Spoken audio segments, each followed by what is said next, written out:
Hi, my name's Louise and I work at the Holburne Museum in Bath, and I'm going to be telling you about our current show, Grayson Perry, the pre-therapy years, but also to let you know that you can pop into the Holburne anytime, and if you're under 18, it's free.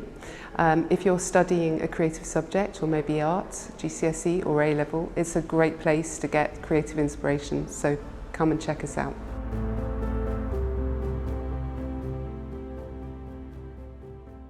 Grayson Perry is known as the transvestite potter. You might have seen him on TV during lockdown in his programme Grayson Perry's Art Club.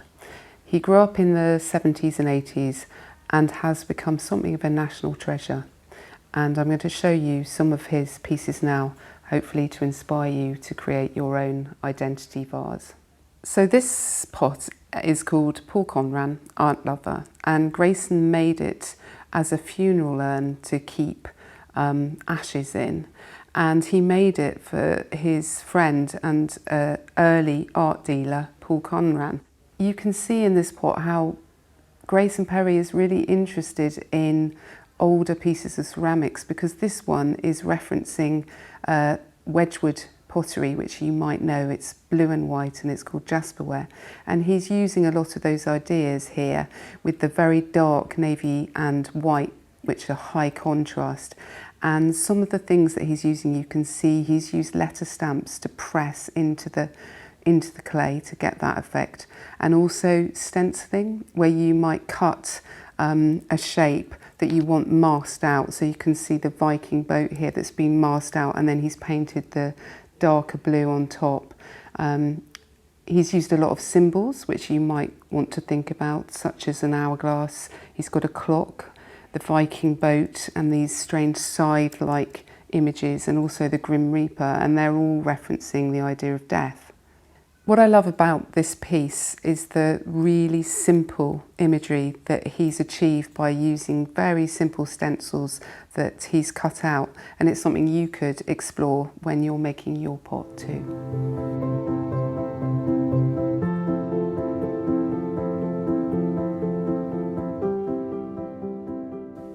So here we have Claire as a soldier, and this is a glazed ceramic dish.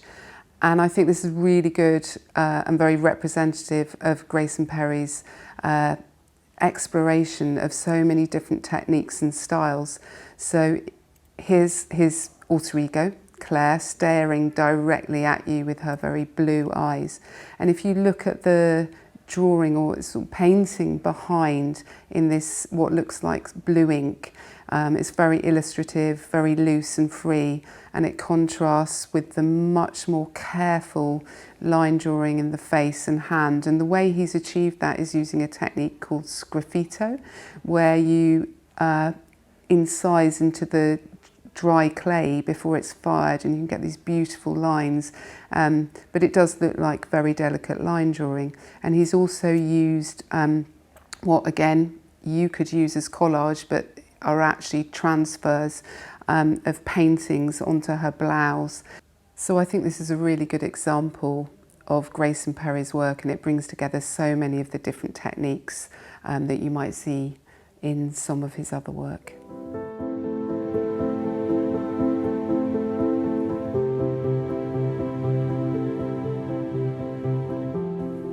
So we're going to look at this pot called Meaningless Symbols.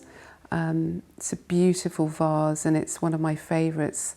What I love about it are the way that Grayson is looking at using symbols, but he's called it meaningless symbols.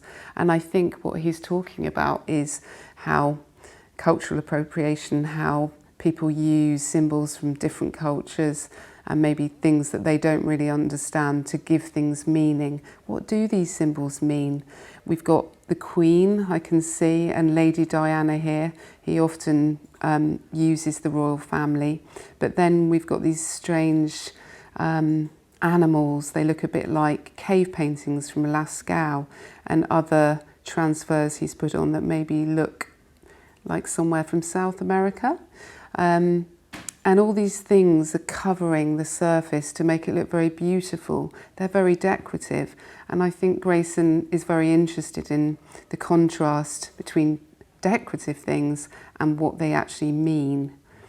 And also you've got this lovely cream with these very striking dark images on top, and these are all things that you can explore too.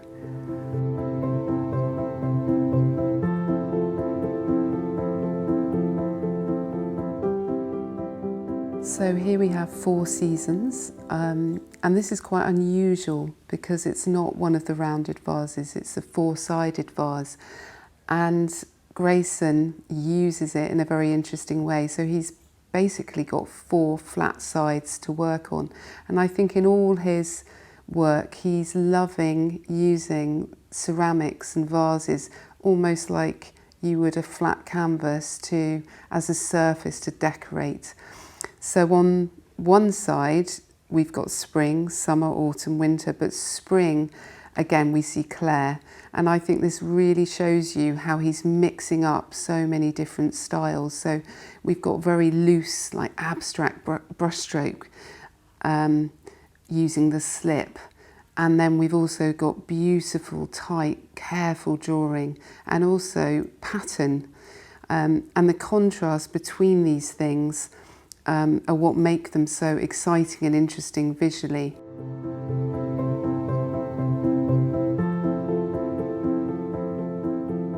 So this is Artifact for People Who Have No Identity, and I think it just showcases Grayson Perry's love of drawing and line drawing, and he's talked about this piece and how he remembers every single thing, from the pushchair he's drawn to the corrugated kind of fencing, and it shows again this technique called sgraffito, but you could replicate this in biro, and Grayson Perry's sketchbooks are full of drawings like this that he's basically drawn onto this ceramic, and it's full of life and full of detail.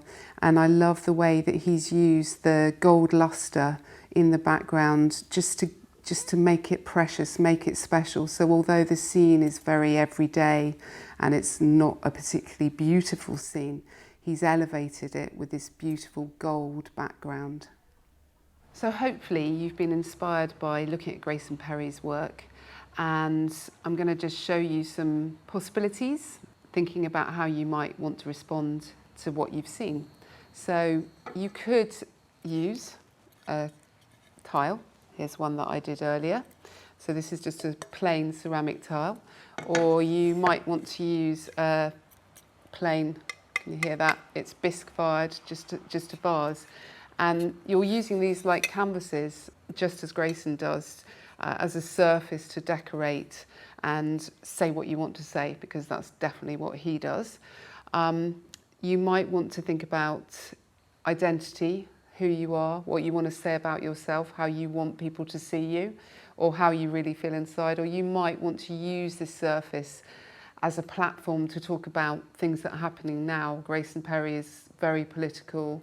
He talks about gender identity, he talks about anger, he talks about big issues. So you might want to do the same. So I'm just going to show you some different techniques, thinking about things you've seen in his work. So one of them would be collage. He uses transfers, but you could use things to collage. So it could be bits that you've cut out of magazines, pattern work, fashion, anything that you like or you're interested in. I've got some things here. I've got an ancient medieval map because I know he's very interested in maps, and I've got some blown up things from our collection with patterns I like. So collage is one thing. I like his very loose, kind of quite abstract brushstrokes that he often uses underneath. So he layers lots of different things on top of each other to give the vases a richness. So I'm going to start off by using some tissue paper and just to create a kind of background. And you can use Pritt stick, or you can use, I've used PVA, which is mixed up with some water like that, as a kind of varnishy glue. And I'm going to just put some of that on where I want to stick it on. and this will give you a really nice flat finish, and also it gives you a slight glazed shine when it dries, so that's going to go on nice and flat, and that's just going to act as a background, and then perhaps some collage on top of that. So you can see how I'm starting to build up the surface, and I can paint over the top of that as well, and it will give it a nice glaze. So those are some things you can do. We also looked at how he loves drawing. It's all about drawing. And so you can see on this, I've done a portrait and I've used a Sharpie to draw that to get the beautiful lines. But you could also use something like this, which is blue ink, to get that kind of illustrative effect. So I'm going to do a very quick drawing, and it's all about lightness of touch, but you could spend longer on this. I'm going to do a face, but you can see how the ink goes straight into that bisque, and depending on how much ink you put on, you can make it darker. So that's really great fun. You could draw it first if you wanted, and think about the line just as Grayson does. That's another possibility.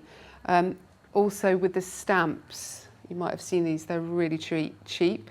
If you wanted to say something, either a word or a phrase, if there's something that's banging around in your mind or that you're thinking about a lot at the moment, you could stamp that onto your piece.